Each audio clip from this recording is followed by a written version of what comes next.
My wife and I were unpacking from our honeymoon. We were true newlyweds, and one of her bridesmaids called. We had a home phone. That's how long ago that was. And she said, "Are you guys okay?" We said, "Well, yeah, we're fine. We'd been overseas. We hadn't seen the news."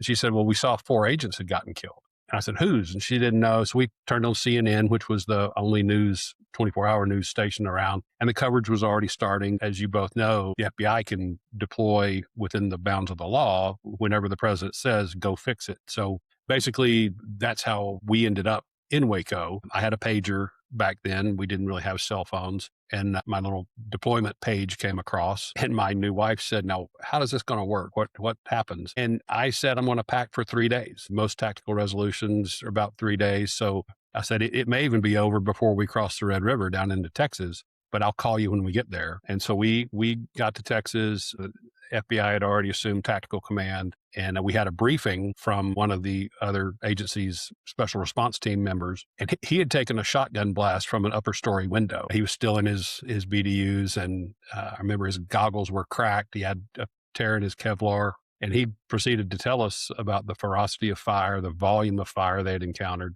So it became pretty real pretty quickly. And of course, the negotiators came in.